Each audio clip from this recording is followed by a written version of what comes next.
Hello, everyone. Welcome to Ask the Amigos. This is a show where Aaron and I answer all of our Discord community's burning questions. First, right off the bat, Ricky DeRocha asks, when is Amigos Dungeon Crawler Month coming? That's apropos, Boat. What do you think? I know you're a fan. That'll be on the 12th of never, Ricky. That's not going to happen. You know, I wish I still had the Jack. Okay, I'm not going to lie. I was never a huge fan, all right? And it's not because they aren't any good or whatever. I play actual Dungeons and Dragons, and when you've played that, everything else pales in comparison. That's a shoot, Boat. You've played the real thing. It's hard to get into it on the computer. I understand completely. I mean, you can't discount the fact that when you are crawling around a dungeon and playing Dungeons and Dragons, you're doing it with your buddies. You're not sitting alone in a room by yourself with no background music because it's the freaking Amiga. Duncan Styles asks, which of the official Amiga bundle packs would you have gone for? You can choose one for the A500, A600, A1200, or just the A500 Plus if you are low on time. So he's given us a list of Amiga bundle packs. Okay, Do you have one right off the bat, Aaron, that you would have bought? Can we hear some of the lists here? Because I don't know all of them. Well, there's the Batman pack. Yeah. There is their Airbus pack. Which one came with the 1200? Was that the cartoon pack? Yeah, there's the cartoon pack for the A1200. There is the A600 virtual reality bundle.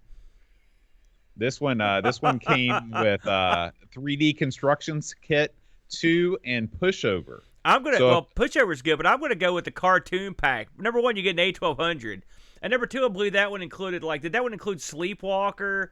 And wasn't like Lemmings in there or something? There's a couple of decent games in that pack. Absolutely. Was that right there? Okay. Yeah, absolutely. Well, I'm going to go for a little thing I like to call the A1200 Desktop Dynamite, Aaron. Okay. Sounds lame.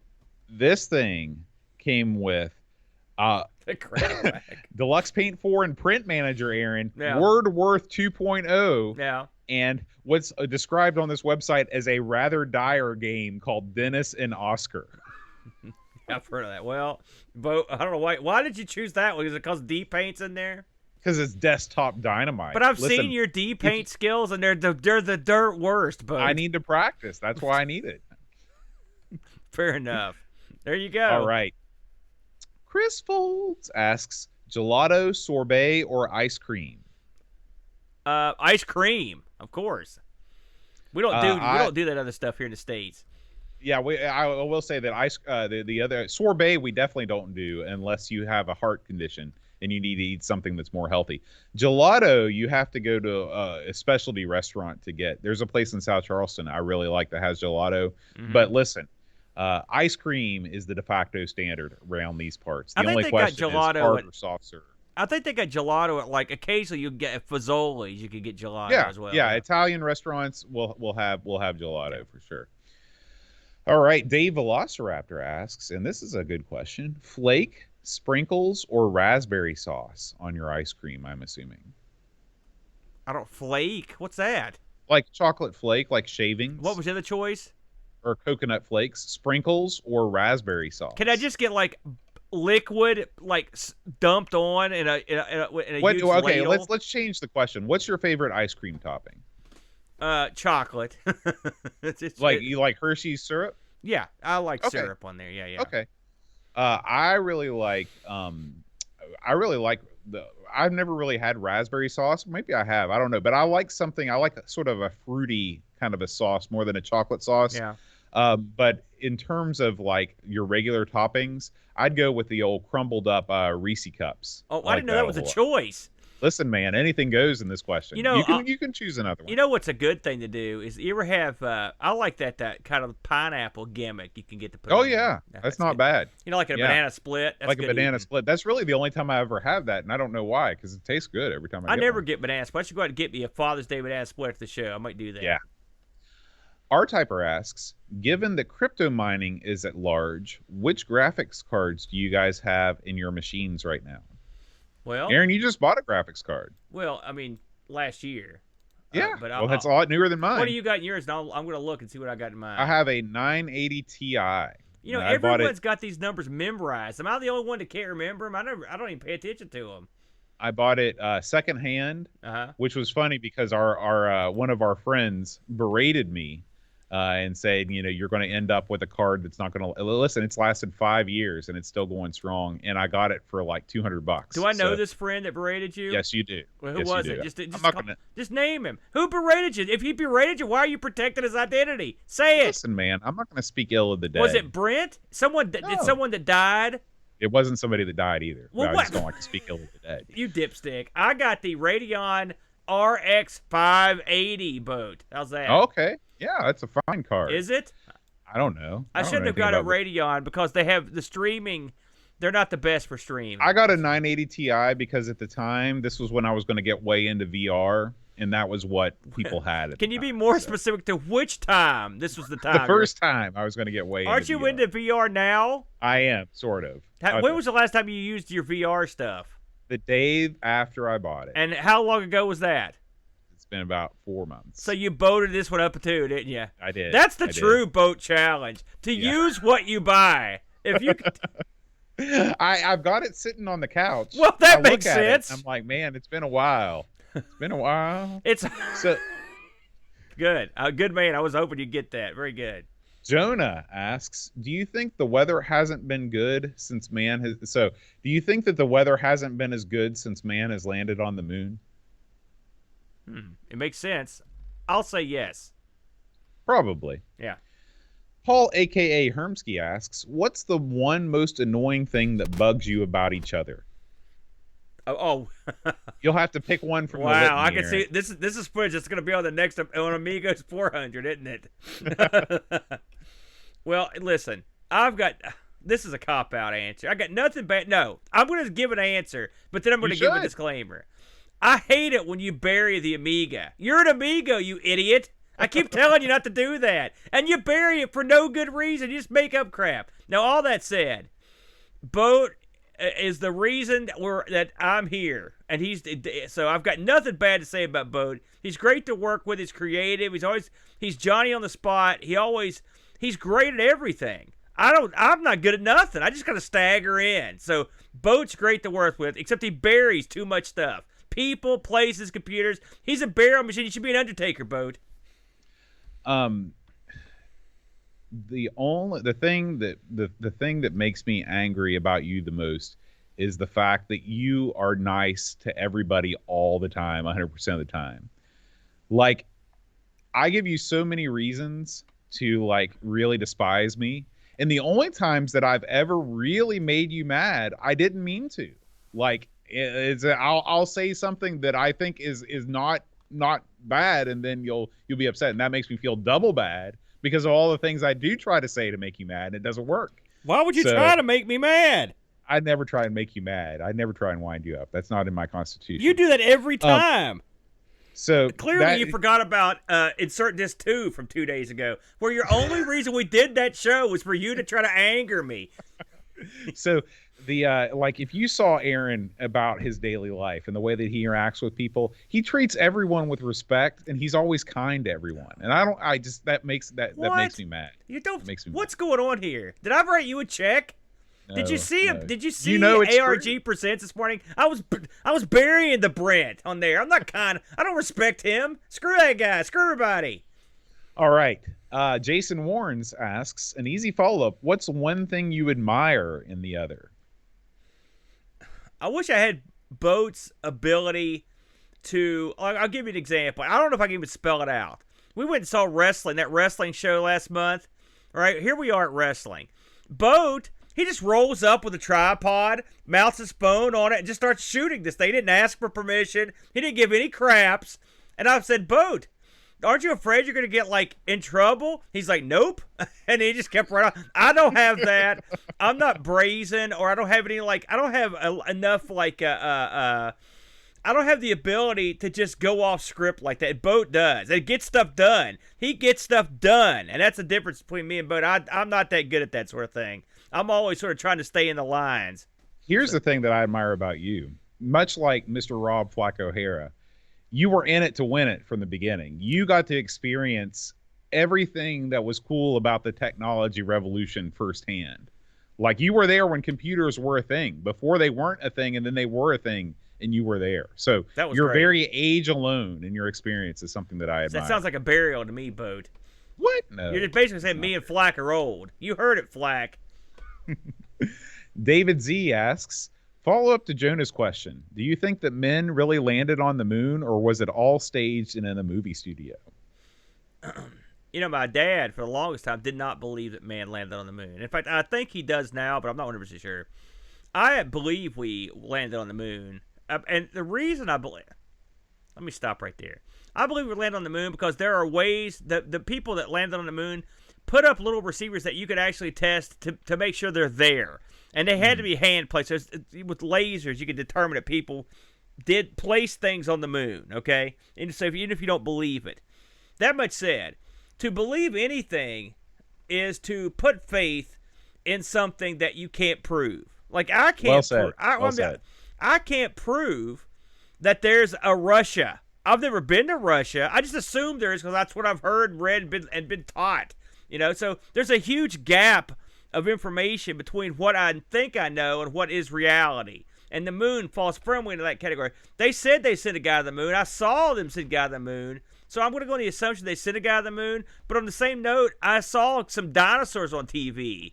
Now, also, Buzz Aldrin punched that guy in the face. Well, that was That's was what great. made me believe it. Yeah, so I want to believe it. I do believe it, but for people that don't believe it, I'm not going to bury them. I'm not going to do it.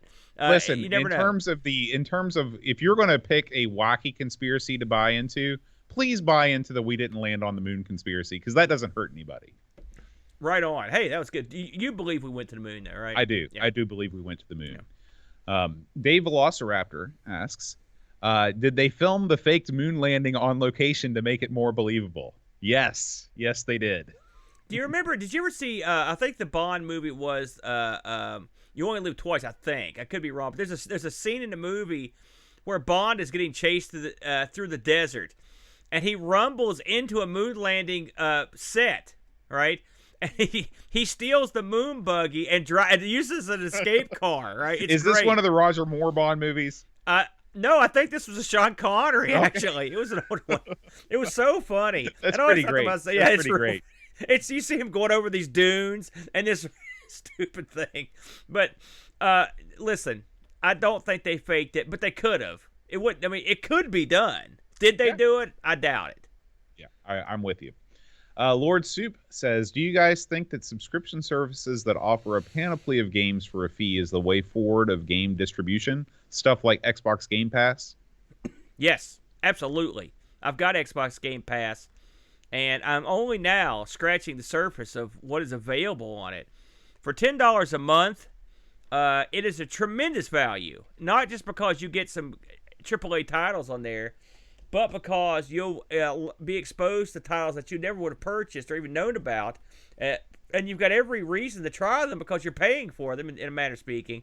I think it's a great idea. Sort of a Netflix of gaming. Now, the problem with that is you're going to have gaming could end up being a lot like television in a way, which is you've got your streaming services that compete. Okay, so you can't watch Ghostbusters on Hulu, but you can watch it on Prime, okay, for example. Right. It could be the same thing, and it is the same thing. You can't play, a Rockstar game on Xbox Live. But, now Xbox made deals with EA and stuff. Who knows how long those will last. And then ultimately, to really screw the deal up, you're going to have AAA titles that aren't available on any service, and those would be the equivalent of having to go to the theater to see a film. They'll probably eventually trickle down to one, but they're going to be $60, $70 titles that you get to buy on top of all the other stuff. We're fortunate in the fact that, especially people like us, Bode, I don't really give a crap about AAA titles. I really don't give a crap about modern stuff. I'll play it if it looks interesting or if it's there, but it's not like I can't. Very seldom do I'm like licking my chops. I got to have it because we're sort of have both feet in the retro scene. Right. But so stuff like services are great for people like us. But if you're a real hardcore gamer, modern gamer, it puts you in a bit of a quandary because do you want to pay for those services effectively full of also ran games, or do you want to save the money to get the big stuff? Well, I think that just like with movies, you'll always be able to buy a la carte. And then you'll have just like if you don't have Hulu and you want to watch Ghostbusters, then you can just you can rent it or you can buy it and just outright. So Right. I think the same thing is going to happen with games, where you will start to see more and more Game Pass like services pop up, and you will have to choose which you want to subscribe to or not.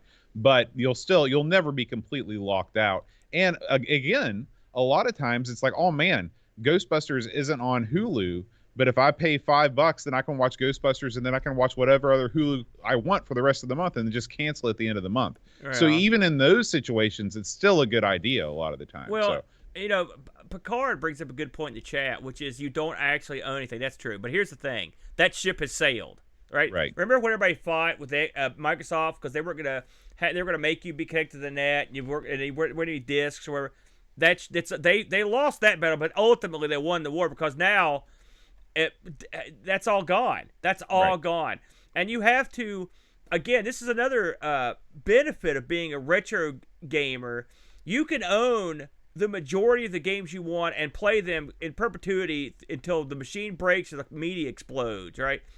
If you I had a game I was playing on Xbox Live that went away, right? Well, I can't play it. It's gone, and I didn't buy it, so it's gone. So that's what we're here for. That's what's happening now. And so people have to sort of accept that. It's hard for some people to accept it. Some people flat out won't accept it, which I understand. Mm-hmm. But that battle's over. You're not going to be owning anything anymore. That's what they wanted, and they got what they wanted because they knew exactly how to get it. Right. Datadog UK asks, when Google Earth was released, what was the first place you looked up? And he searched for Area 51. Google Earth was quite impressive, and I'll tell you what's great is I've got those virtual glasses. Now that you've got the thing, there's a VR thing for that. It's really cool if you ever tried it. I think the first thing I looked up on it was my old plant at IBM to see if it had changed. I looked, which that's in Lexington, and then I think the second thing I looked up was I went to Paris, I believe, to look around. Down on the street level, because I thought that'd be kind of neat and pretty. And I've used it a million times. It's always fun to look at where your house is and see how old the picture is. That's always kind of cool. But it's a great tool. I really love that. Yeah. When Google, when that came out, I believe it was in 2007 or 2008. At least that was the first time I used it. I was living in Korea, and I used it to go right back to Hurricane. And I was looking at all the stuff in Hurricane and looking at my house and all that stuff. And it is funny that you talk. I'm sure that in other areas of the country or the world, they update the imagery a lot quicker. But the last time I checked, which has only been a couple years ago, the image of my neighborhood, where Amigo Studios, was before we moved in. Because there were landscaping things that we changed as soon as we moved in. So pretty interesting how often or non-often those things get updated. Yeah. Benz asks, for Christmas last year, my partner bought me a beautiful Les Paul guitar. When I go to play it, though, I regularly think I'm not good enough at guitar to have this. I've been playing for 40 years, but consider myself quite average. Yeah. What have you been given that made you think I don't deserve this? If we trashed all the stuff we didn't deserve, then I would be sitting on an empty bucket naked in the middle of the desert. I don't really deserve anything. I certainly there are very few things where I think I've earned my chops in. I'll tell you one thing, trumpet and baritone weren't a part of that either. I thought I was a really good computer tech when I was working for the old man there in Canal City. I thought I really honed my skills in terms of the actual what I was doing and also dealing with the public. I thought I really was a good hand at that. Now, the job paid less than nothing, but I thought I'd worked at it enough to where I thought I was really good at it. And there was a time when I worked at IBM that I thought I was a real solid hand at that, but a lot of it's going to be job related because that's what you spend the most time doing intensely because you're being paid. Are there leisure things that I do that I think I would? No, I can't think of anything that I do on my leisure time that I think I deserve something or I'm good enough. If I was an amateur guitarist, I could see where having a Les Paul, you'd feel like, man, what am I doing holding this thing? I'm not in the same ballpark as the great guitarist. Right. So using those terms, I can understand that. Yeah, for me, it's definitely all for what yeah, I think for me it's definitely any of my martial arts stuff. So my karate gi, like I don't have just like a normal dude gi. I've got like the elite trainer, lightweight, blah blah The blah. cool guy Like gi. yeah, and I do not deserve to wear that. I just got it because I thought it looked cool. And so I would say definitely my martial arts stuff because it's like Yeah. I'm at a point in my life now where it's like if I can be more comfortable or if there's a thing that fits me a little bit better but it costs more, I'll go ahead and get it. But there are people that could destroy me, at martial arts or anything really, and they have worse equipment. It's like I've been taking guitar lessons again here recently, and my guitar teacher, now I don't have a really expensive guitar, but my guitar teacher was telling me that when he goes to these camps, he'll see these 17-year-old kids come in with like Martin D41s, which is like a $6,000 guitar. And he doesn't have anything close to that. And he's a world champion flat picker. So it's sort of interesting how that dichotomy works sometimes. Yeah, yeah. It's like Willie Nelson. Have you seen Willie Nelson's guitar? It's got a hole in it. It's funny. My buddy went to a concert. And the opening act was like, who was that? He was a Hollywood actor. Billy? He was the guy that played Sling Blade. Billy. Oh yeah, Billy. It's like Billy D. Billy Thompson. Billy D. Williams. That's who Billy it is. Thornton. Is it Thornton? Yeah, Billy Bob Thornton. Yeah. Apparently he has a country band. All right. Okay. And so my buddy said he went and saw this, and he was the opening act. And he came out with this like ensemble, this huge band full of guys, drummers and bassists and backup singers, all these people in the stage. And he went up there and he played, and my buddy said he was like, eh. He goes, then Willie came out with like one guy, and then that was his show. He had no drummers, he had nothing. It was just Willie. Well, Willie's a natural. He can go. Some guys can get away with that, some guys can't. Yeah. Good question. Paul, a.k.a. Hermsky, asks, which of the Mr. Men characters best describe you? Is that the Olympics we... Yeah, most famous from Mr. Men in the Olympics. That's the only thing I know about him. I don't know any of the characters, do you? Well, I'm looking them up right now. There's that one with the big nose and the one with the big feet, and then there's the one that has the pole for a head. I don't know. I'm gonna say, oh my gosh, freaking Pinterest. You can't do anything on there. Yeah. For God's sake, sign in, Boat. Yeah, I never sign anything. I don't know. I feel like I could be Mr. Bump. Yeah, there you go. Hey, Mitsuyama put one up there. Mr. Nonsense. I'll own that. That's a good That one. literally sums up my existence right there. Chris Folds asks, as a recent stand-up paddleboard owner, I've been amazed at the sheer beauty of the land from the river perspective. Uh-huh. What are your favorite spots of natural beauty? What was it he said he did again? He's a recent stand-up paddleboarder. And who's this You've from? seen paddleboarders before. Who was this from? This is Chris Folds. Chris Folds. Okay, I can see him. He's Mr. Athlete up there. Yeah. Can you imagine doing that? No. I would be drowned 1,000,000 times if I did that. Yeah, I see. Well, my balance is not very good just standing up. So standing up on something that's floating on the water. And no then, good. and then using an oar. Right. My God. Can you have a Titanic of those? Because that's what it would be.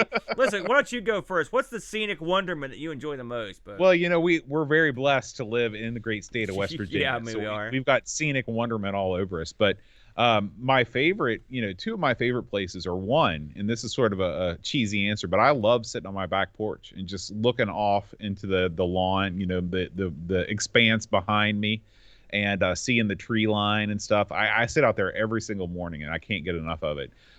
We're going to visit one of my favorite places that I've always wanted to go because I think it's so beautiful from pictures, and that's Pebble Beach, California. We're going to California next month on vacation, so I've never seen that in person, but that's always been my favorite place to look at pictures of. So hopefully it will live up to it. You gonna be anywhere near Sacktown when you're out there?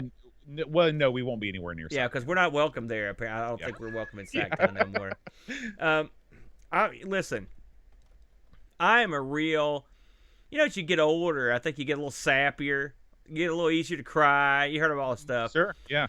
And me and my buddy, he's older than me, we do a lot of traveling around Kentucky and stuff. And I'm often bewitched by the sheer. I just can't believe we live in a place that's so beautiful. you take this stuff for granted until you leave for a while. When I was Right. in Kentucky for 10 years, it was so flat, and you come out here, it's just so beautiful.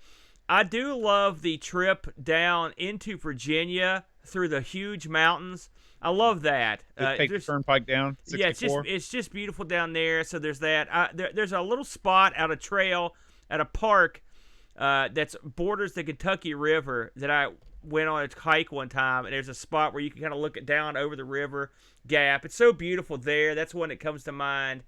I'll tell you, this is gonna sound hokey, but the coming out the back door of the Greenup Detention Center, after you've been in a detention center, you come out into this beautiful wide spot in the river that where there's beautiful houses and trees and greenery, and the mountains are in between them. It's beautiful.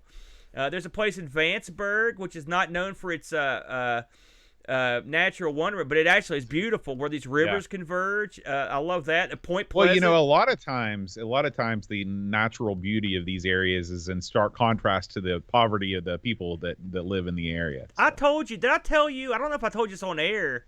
Did I tell you my locked in the abandoned prison story? No, please do. I do a site that has recently, the prison went out of business. They just stopped having prisoners in it, right? Is that possible? It's did. Oh yeah, it is. And so it was due to be checked this month, and so I went there, and there was no one. No one buzzed me in. There was no one there, and so I searched all over the prison to find a way, and finally I found the back door of this prison was ajar, and so I was like, man, what do I do? So I sort of crept in. I yelled. No one was in there. I snuck through another door, and I'm in the prison, and the jailer's office is open. But the jailer's not in there. The light's on, so I guess he'd been there. I guess he's the one that unlocked the doors. And I was in the back of this prison I've never been in before. I mean, in this area. Mm-hmm. And so I had to find where my instrument was, creeping around this abandoned prison. I went back there. Long story short, because this went on for a while, I managed to get the quickest service you ever seen done on this instrument. I bet. And I can tell you that when you talk about stark beauty between something, opening that back door, pushing on it, and it giving, which was what I was afraid of, and opening that door and looking out into the mountains and stuff around that area was one of the most beautiful things I've ever seen. I almost kissed the ground when I walked out of there because the thought of being there's no phone service up here either. So the thought of being locked in this place with no phone service did not fill me with the light, Boat. So yeah, no. So the natural wonderment truly is all around you when it has to be. Flack asks, what's your favorite arcade or video game related documentary? I've got to go. Listen, I've got to go with King of Kongs. I've got to. I know it's such a generic, and I've seen a million of them, and I know it's a lot of it's wrestling up a little bit. Right. But man, it's such a great sort of real story, and Billy Mitchell, and I know, boy, everybody hates me. This guy, the way they portray him in this, they were better than any wrestling person that getting this guy over. That opening scene where he's primping himself and is playing the stroke, right. And it shows his busty blonde wife sitting there, and he walks out with that tie and that long mullet, and he almost struts out with that. You're just like, my God, what a piece of crap this guy is. And then you've got Weeby, this unemployed guy sitting in his garage like a bum, Mm-hmm. God, it was just a perfect story. Yeah. I just love it. Plus all the geeky stuff in between. Here's the thing that makes King of Kong great, and I agree with you, it is the greatest video game documentary of all time, is because of the way they tell the story. They did it so well. And it doesn't matter if the story is true or false. Because it's false. In terms of pure entertainment, it was great. Yes. It was great. And then they also managed to capture some of the other little goofballs that were around. Then you've got remember the guy, what was he was saying? It's like, someone's taking Donkey Kong to a lock screen. Everybody get over here. Yeah. Kill screen coming up. Kill screen. You're like, oh my God. And a lot of people, this was their first introduction in sort of the world of competitive arcade play. And what an introduction. And God only knows how many people this got in the competitive arcade play just from that one documentary. So despite its various shortcomings, and there are many, if you just watch it as something to be entertained by, it's great. Love it. Tragard asks, He asked me, he says, has Boat ever done inward talking or singing to avoid rests? I've never done that while singing, but I've definitely done inward talking to avoid being silent. Like if I'm going off on a long rant, if I'm chewing out a student or trying to give a motivational speech and I'm running out of air, sometimes I'll just like keep talking while filling back up. And of course I'm unintelligible, but in my mind I'm like, this is a smart thing to do rather than to just start talking. And I do that all the time, even though it's stupid. So yes, I do that. I do that often. Tragard also asks, what's the worst meal you've ever had to cobble together because you or someone else didn't do the shopping? Well, I can handle that one. And it was because I had no money. So there was no shopping to be done.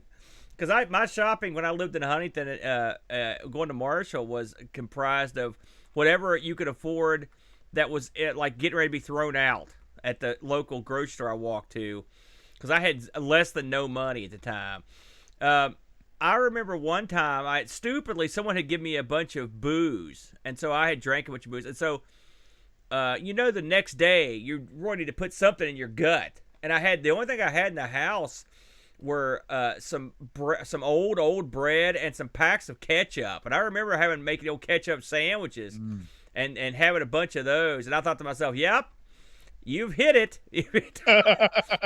I'm watching bugs walk across the floor on my mattress that doesn't have a bed under it. I'm just like, and I'm looking out the window at a bus station. I'm like, yeah, this is it. Like I said, there's nothing more. The only thing more depressing than living in Huntington is living in Huntington, and when you look out the window, you see a bus station and a place that sells coffins. That was my view right there. So it was the dirt worst.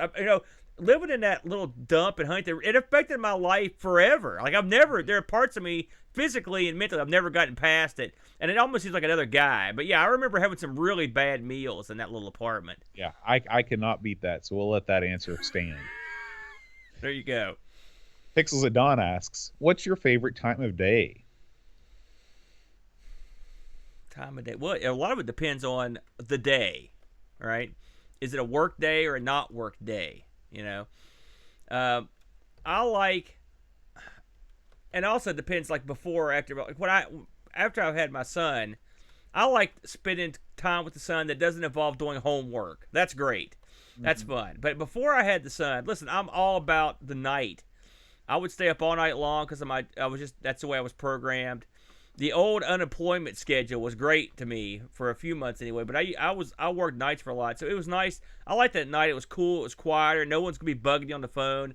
So there was nothing better than getting a 7-hour Pride show from Japan. It was all in Japanese. Having a crap load of like almost out of date hot dogs and some Big K. Getting back in my easy chair and watching 6 hours of martial arts. That was a good time. What about you?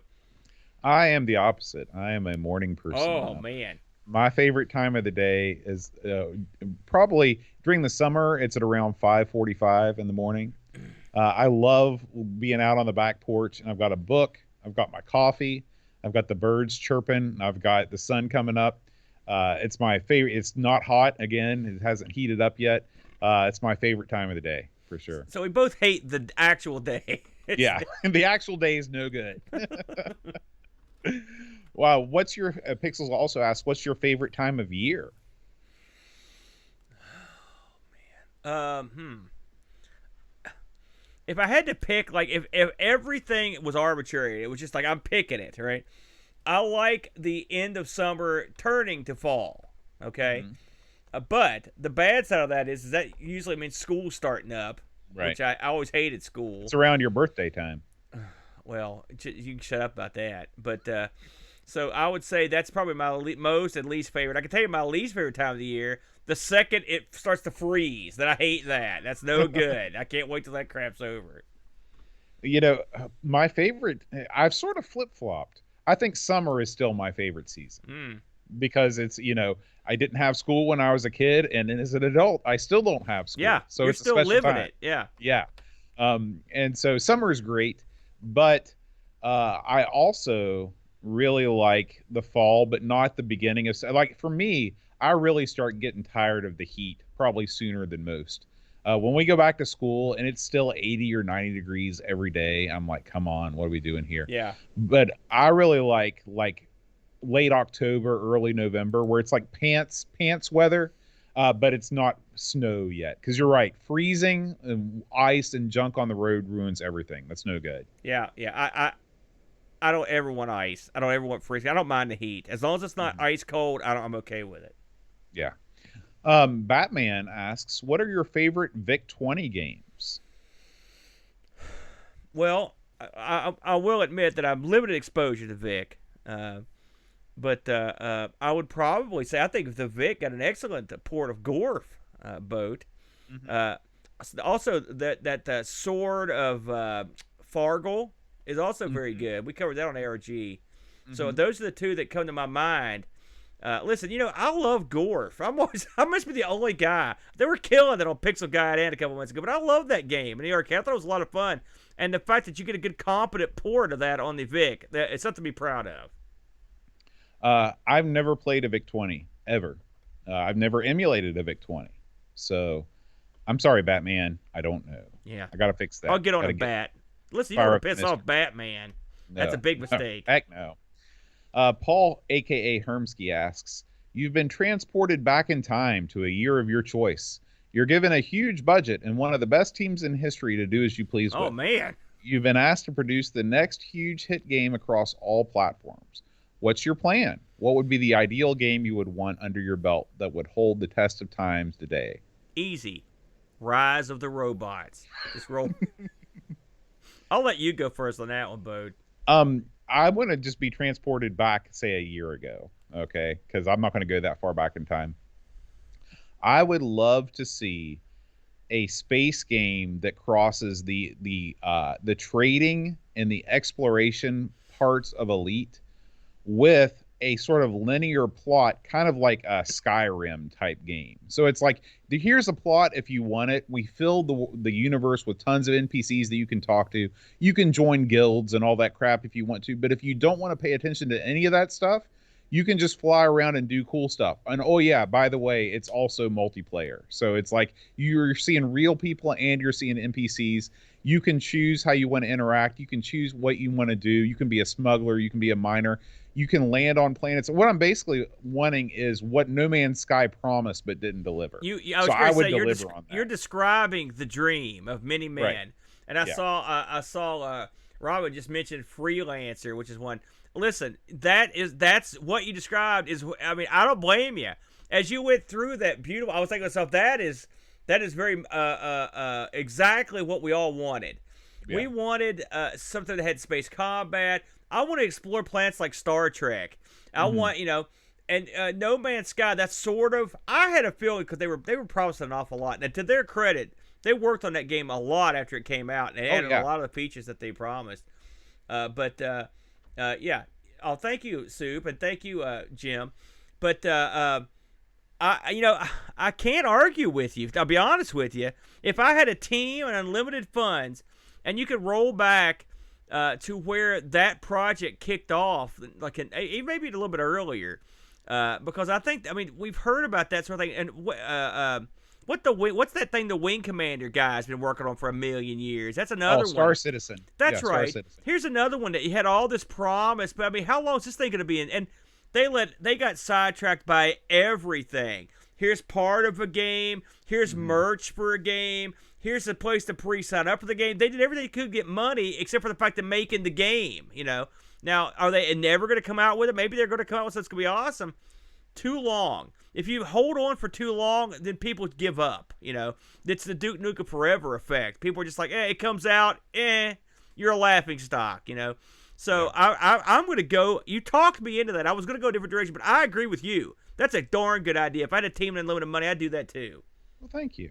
Normally, we don't take questions from the chat during Amiga Ask the Amigos, but Lion Jim Video left us a pretty generous tip here, so we're going to answer his question right now. We can be bots, what you're saying. We can be bots. We can be bots. He said, what celebrities have you gotten to meet because of the Amigos show? Well, it's amazing. We actually get to meet some. We actually met some. Geez, I mean, we were. It was neat that time we were on Neil's show. That was a real thrill. Mm-hmm. It was neat to meet Mr. Pleasance. Wow, that was for me. That was quite a thrill. I would get to meet him in person, but just to chat with him, that was a lot of fun. Man, we've got to. I mean, in terms of Amiga-based celebrities, like we've got to talk to Amiga Bill. You've interviewed him a couple times, and guys like Ravi from all his various interests. I think those guys were all great. Hey, we didn't get to meet him, but we got to sort of rub elbows with the guy that did the voice for Lion-O. He did a little clip for us. That was pretty neat, wasn't it? What do you think? Probably getting to meet and interview Dave Haney, because that was in person. That was really cool. Of course, getting to talk to the Oliver twins via online, doing the online interview, that was also super awesome. These are some of the real heavy hitters in the scene. So yeah, we've gotten to meet quite a few folks. Just because we got to take a moment. We never were going to meet nobody. When we first started the show, we couldn't fathom. It's like when Bo Well, said, you can tell that by the first people that we interviewed were literally just like people that emailed in that were like, "Hey, I like your podcast," and be like, "Hey, you want to talk to us on the show?" Another guy. Remember Sven from Cinemaware? Yeah, Sven. That was kind of fun. Yeah, we did a whole show with him. Yeah, that's the only time we've ever had three people. No, besides the Brent. The Brent's done that several times, but we had Sven on the whole episode when we did something. And Sven, that guy, talk about doing yeoman's work down there. Because I don't know how that Cinemaware gimmick. Who knows what was going on? But he ended up being a real nice guy. Hey, I got to meet Jack Flack, which was great. I was a big fan. I still am. I didn't see that coming. He was a big deal, So just for us to meet anyone was a miracle, So it's been great. I can't tell you. Yeah. Let's see here. We move on to L. Curtis Boyle, and he says, "What game on any platform would you like most to see ported to a different platform that never had it?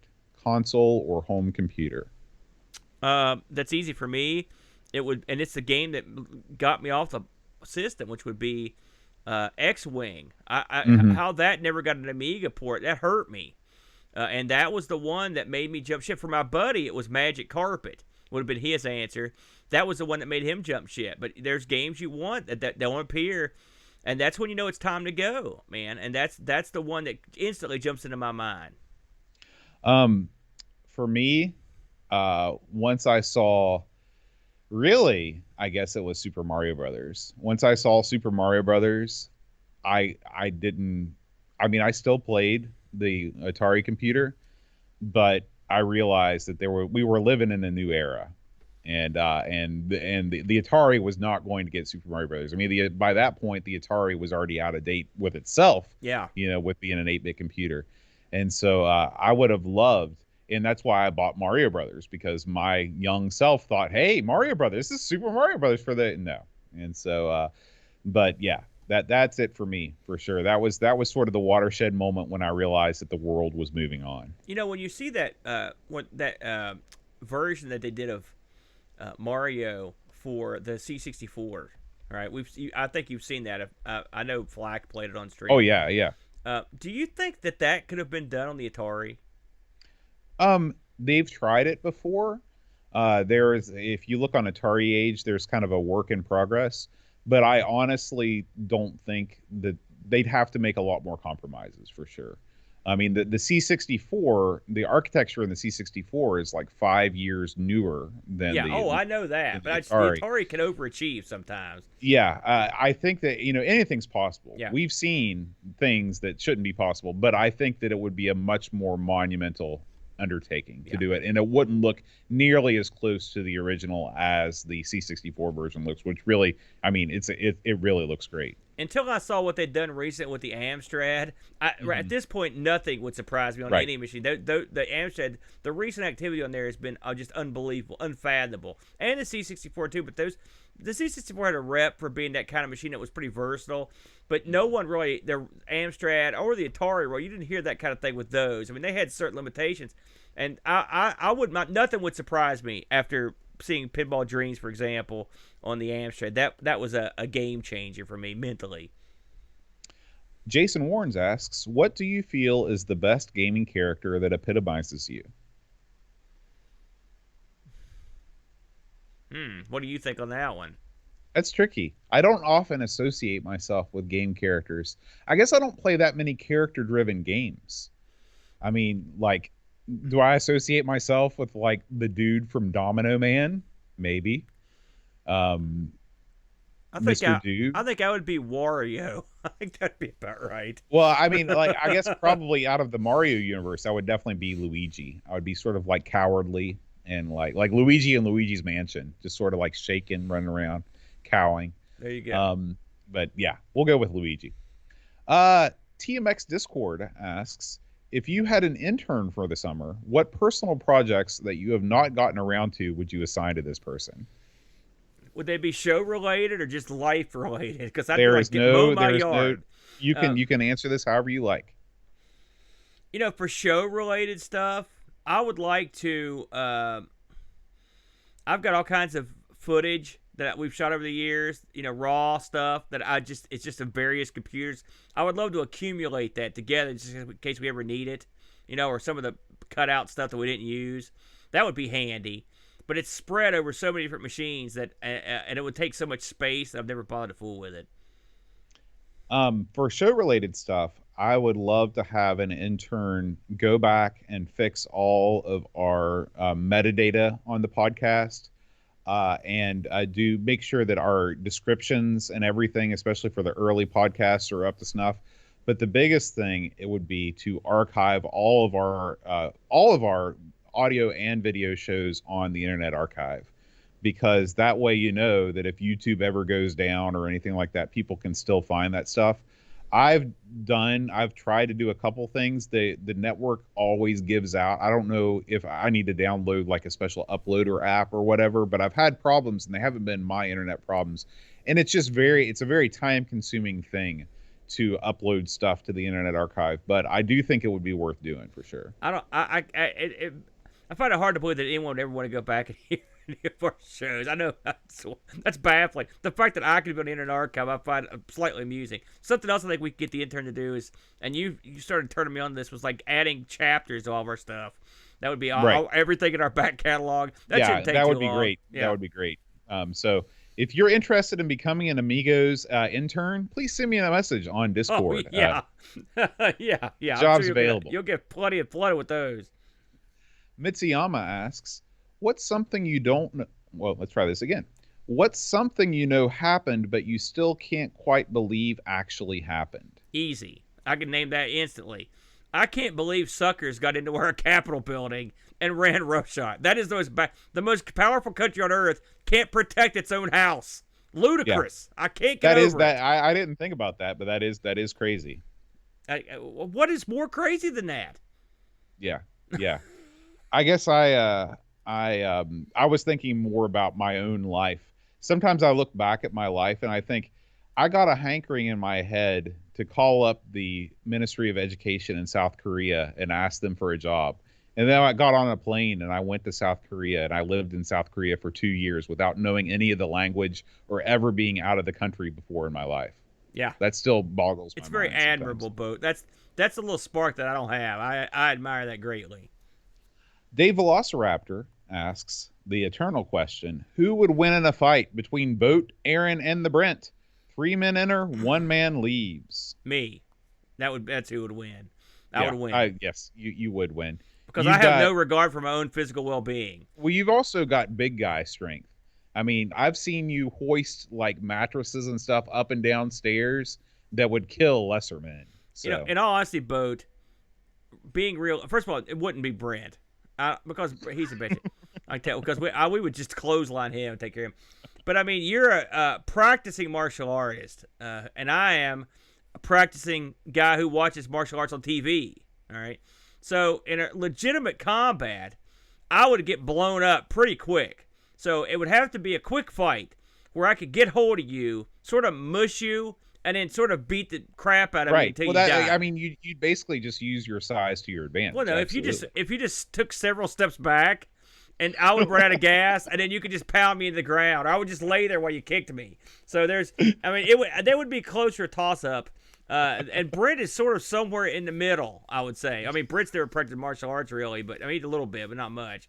But I don't. Brent would shoot you if he knew there was going to be a fight. You would just be killed because Brent don't play that. Yeah. Christian Russell asks, can you guys drive manual cars, stick shift cars, if you need to, and how common are they in the U.S.? So, Christian, this is one thing that I've noticed about living in the U.K. that's different about here. You know, in the U.K., manual cars are still the norm. I would say the vast majority of cars driven in the UK are stick shift, versus here, most cars are actually phasing out manual transmissions as an option even to buy them anymore. And I can't remember the last time I was in a car with somebody that had a stick shift. I mean, it's literally been years. Now, could I drive a stick shift? I could if absolutely needed to. It wouldn't be pretty, but I know enough about how to do it, and I've had enough practice to get down the road. The problem with driving a stick shift around here is that everywhere you go is a hill. So if you're going up a hill and you have to stop and you have to do the old clutch shuffle to get going again, things can get dicey real quick. But I could do it in a pinch if I had to, but I am not a stick shift master. How about you, Aaron? It's funny. I started learning to drive with a stick, and I was coming up the little hill there that goes on to Tays Valley Road from Main Street. You know where the old post office used to be. Yep. And I was stuck there at the stoplight, and I was doing a little shuffle, and stuff was grinding, and I was like, this. I was like, I'm not doing this. I can't do it. It's crap. And so that was pretty much the extent of my knowledge with a stick. Boat's right. I mean, can you imagine you living up where you live? How much of a hassle to go up and down these mountains with a stick? Mm-hmm. It's a whole different. It's a different prospect to have it here. That might said people have them. I mean, there are people that have them, but they are becoming scarcer and scarcer. They are not. They had less than 50%, probably less. Oh, than way 30%. less than that. Yeah. So I mean, when was the last time you were in the car with somebody that had a stick shift? It's been a while. I mean, I remember Andy Martin in high school had an old Cougar, or maybe that was somebody else. Somebody had a Cougar that was a stick shift. But like my dad, he used to drive one when I was real little, but since like 94 when he got the Blazer, that was So it's been a real long time. Actually, the last time I was in a car where somebody was driving a stick shift was when I was in France. That was the last time. There you go. That makes sense too. Yeah. Eep's friends that we stayed with, he had an Audi wagon that was a stick shift. So, all right. Pixels of Dawn asks, "What's the coolest thing you've ever done?" Go ahead, Boat. You've done a lot of cool stuff. I guess I'm gonna. I still think that being able to take a bunch of kids that don't know how to play musical instruments and teach them how to do it, and then get them to the ability where they can play something and it sounds halfway decent and they feel super proud of themselves. I seriously think that's the coolest thing I've ever done. I mean, just speaking about that myself, not like stuff involved like being around my boy or whatnot. Listen, I hate to harp on it, but it was a pretty big deal for me. Was completing that 10K back in the day. Sure, that's a huge deal. I got dared to do it. No one thought I could do it. They didn't think I had the jack to do it. They didn't think I would work on doing it. And it was the worst day you could possibly have for it. And by God, I made it across the finish line, and not in record time, but I did get across, and then had to walk a mile in the car on top of that. It was brutal. No one supported me, and I never did it again. But by God, I made it, and it was a personal. Very few people can pinpoint the exact moment in their life where they were at their physical peak, and that was the exact day that it happened. So I'm going to say that. I do think that that's cool, but when all is said and done and all the tallies are collected, by far the coolest thing you've ever done is be an awesome dad to Luke. That's by far. That has been quite a pleasure. Thank you, bud. Jonah asks, "Is Minecraft a proper video game?" You want to take this one first, Aaron? Absolutely. It is. My kid plays Minecraft. In fact, I just bought him a new one of these Minecraft dungeon gimmicks for the Switch yesterday. Now, it's not a conventional game. Like, would I play it? Nah. But I mean, that's like saying is SimCity a video game? Like it is, right? Don't you consider SimCity a video game, Sure. Bode? Yes. I mean, it's a more abstract, creative outlet. It's almost like art, but it's still a game. It can be both. All right. So I'm going to say yes, and going forward, the stuff they're doing with the Minecraft universe is much more gamey than original Minecraft. So they've taken what they had, and they've jostled it into something more gamey. But I would say the original Minecraft is a game, but it's a very borderline art type game. Sure. Yeah, I agree with all that. And if you play, like you said, if you play Minecraft now, there are missions. There's a whole campaign. There's even like Telltale did, or I think it was Telltale. They did like point and click Minecraft adventure games and stuff. So Minecraft as it is now is a whole thing. But even the vanilla original Minecraft, I mean, you're building shelters. You've got enemies that you've got to defeat. You're doing stuff. You're accomplishing goals on a video game screen, on a TV screen, which is sort of what video games are. So yeah. Chris Folds asks, what is your vision of the metaverse? You want to tackle that one, Bode? Well, I'm not exactly sure what he's asking, but I guess I think the podcast is an incredible metaverse. I mean, when you think about, okay, the podcast is us sitting around talking for an hour, but the podcast has sprung forth an entire Discord community. We have the Patreon band. We've got all the people that watch us live on Twitch. We've got getting to go to Amiga Ireland. We've got Boat Fest next year.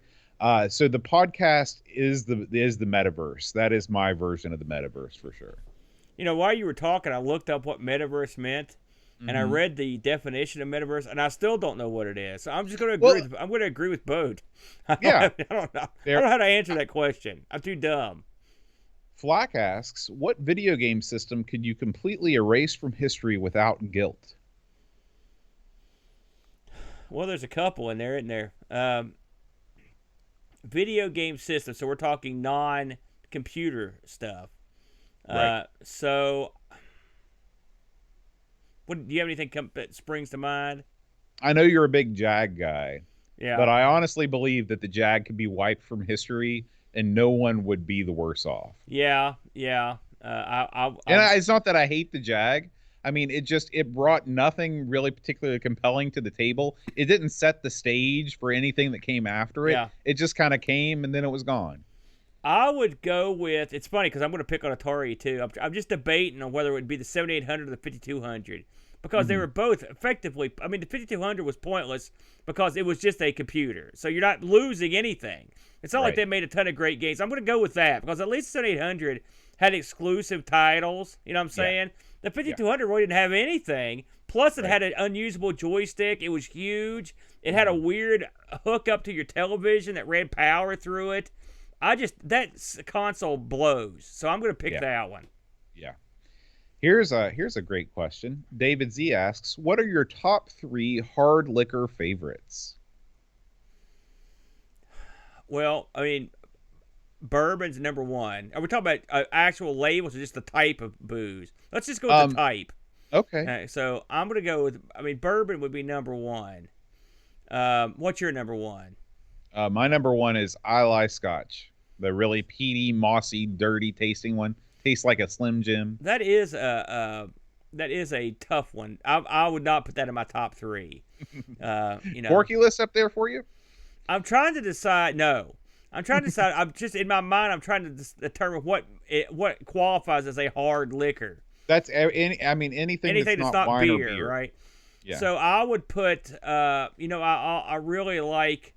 Midori. Well, I would put. Because bourbon and whiskey are sort of interchangeable to a certain degree. No, you can be more specific. Like bourbon's a very specific kind of whiskey. Right. Yeah. So you can put like Scotch, like Crown Royal, you can put up there as number 2 because that's not a bourbon. I like. If we're gonna get into actual brands, I like Bullet. I've become a big fan of Bullet. I like Maker's Mark as well, which is my bourbon. I'll tell you, it's grown on me. Is tequila has really grown on me a lot. Mm-hmm. And then I would probably put, in terms of what I drank the most of, because I like stuff like brandy and stuff, but I would probably, but brandy's sort of like wine-ish. So I'd probably put vodka in there at number 3. Just the stuff I drink the most, I'd put those 3 in there. What about you? I know Scotch, that Scotch, and I like some Scotch, but I don't like that peaty stuff that you like. I can't handle that. Yeah, for me, probably Scotch is my favorite. Um, second favorite, everything else is kind of tied.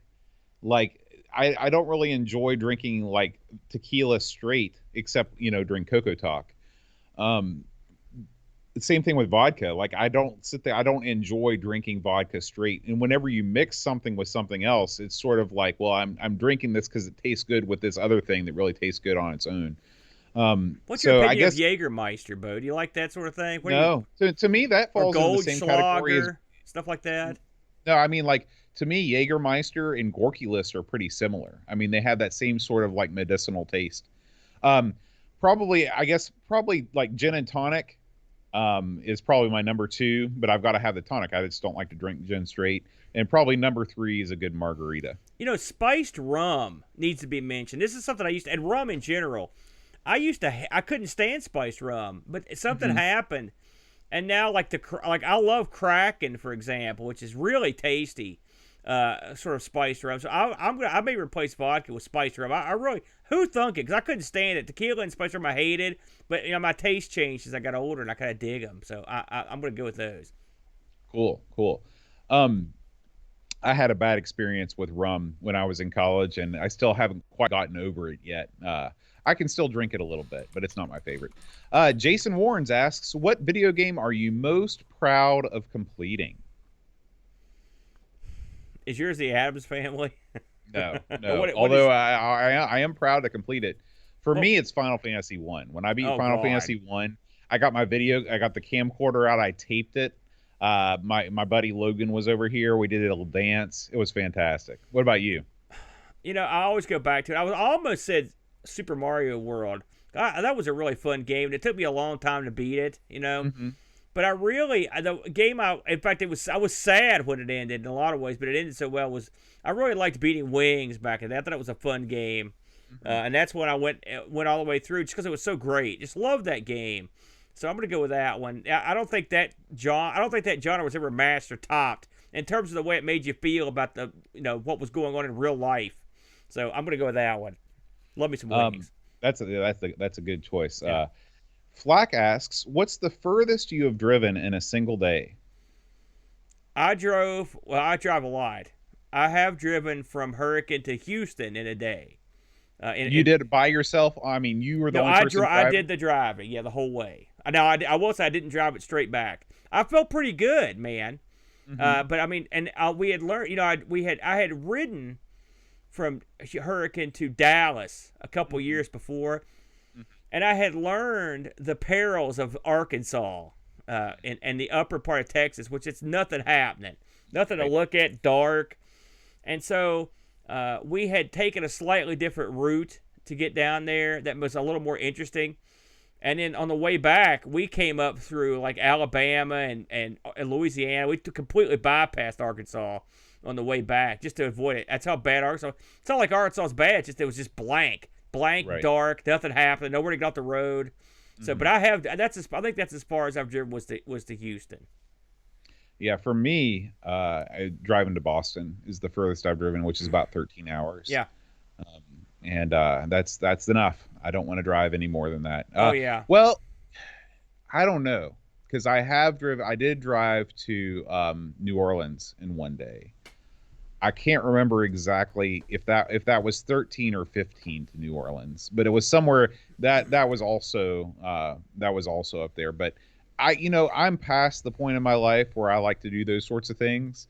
But when I was younger, I would be like, we're doing it all in a day, no matter what. And now I'm just like, man, after 6 or 7 hours, let's just stop at a hotel. Yeah. It's not worth it. I routinely drive over 300 miles for work in a day. That happens at least twice a month. I do that. And so I've gotten to the point now where I'm used to it. But and a lot of people in other countries are like, they're stunned. And it's a long drive. But I drive 40 miles one way to work every day, so I'm kind of used to driving.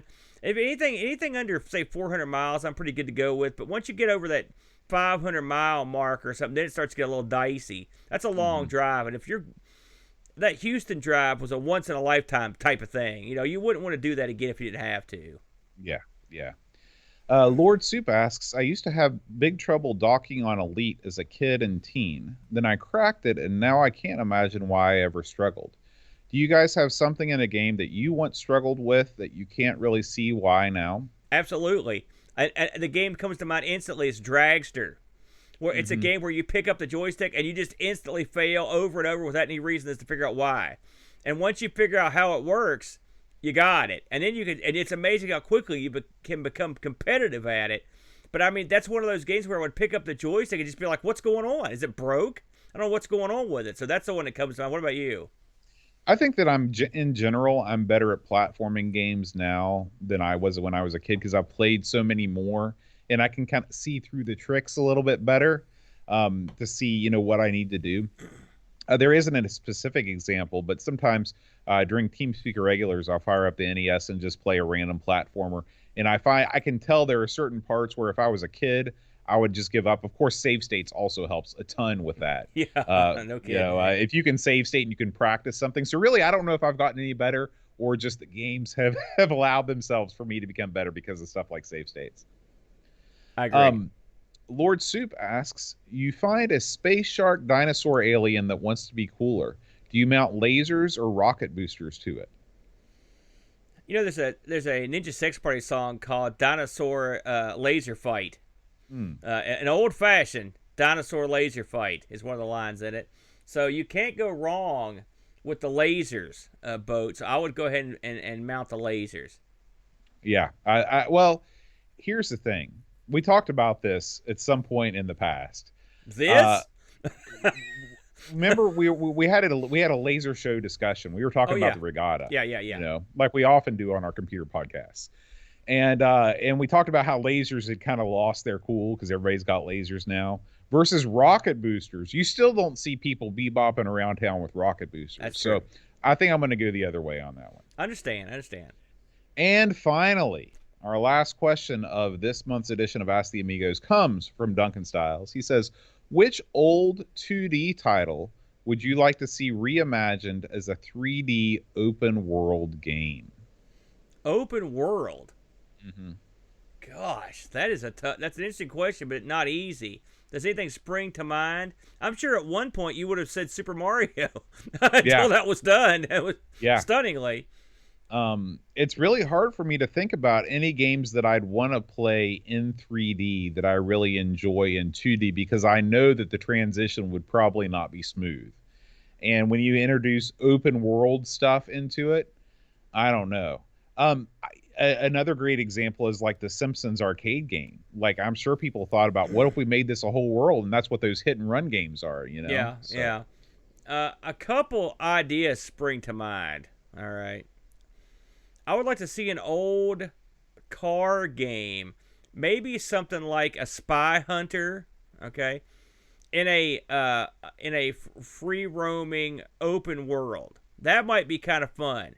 I mean everything, the docking with the truck, turning into a boat. You know that the fact that game had several options for what you could drive around.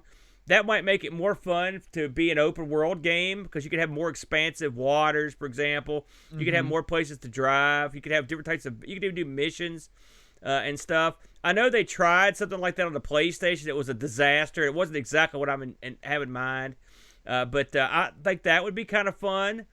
This is going to shock you, but just the thought of it's such a weird idea. I would like to see something like a Zookeeper where you actually do that. That would be crazy. Now, what you'd have to do, though, because I was thinking about this in terms of what we just played, which is Drop Zone, you would need a bottom radar so you can know how many people were ahead of you to whether you could jump them or not. And then it would be from Zookeeper's perspective, including all the extra levels where you have to jump up to the top. That might get real crazy. Maybe put some ledge grabbing in there for the Zookeeper as he moves from ledge to ledge. But that might be hideous too. So, but those are a couple that come to mind. Yeah, we got some responses, some good responses in the chat. We have Super Frog. would be interesting to have in Your favorite boat. Think of yeah. all the three-dimensional pickups. There'd be millions Yeah, of you still don't have variable height jump though. No matter what you do, you always jump the same height. Jet Set Willie, Aaron. What do you think about a free roaming Jet Set Willie? Just when you thought Jet Set Willie wasn't hard enough, they're gonna put it in 3D. Oh my God, that would be tough. Is Syndicate? Somebody says Syndicate. Zimthua said Syndicate. That would be great. Talk about an awesome, because that was sort of an open, not really, but kind of an open It's world sort game. of, yeah. I could see that. Yeah. That's a good. Who said that? That would Zimthuit, who has Good joined job. us. Perhaps Amiga Bill. Thank you so much for the raid. And this is a first time chat. Twitch informs me. Yeah, good one. A Take Attack, Aaron. I could go for that. You're worse than the Brent when it comes to pronunciations. Horrible. Listen, you leave Bomb 6 the base out of this. The bass. Get it right. Oh, sorry. All right. Well, that's going to do it for this month's edition of Ask the Amigos. If you're just now joining us, we went through all of our Discord community's burning questions on the Ask the Amigos chat. If you are a Discord, if you support any of our shows on Discord, patreon.com/Amigos podcast, you get access to our Discord server, and you can ask a question on the Ask the Amigos channel, and we will answer it next month. So thank you all for joining us. We really appreciate it, and we will catch you on the flip side. Adios.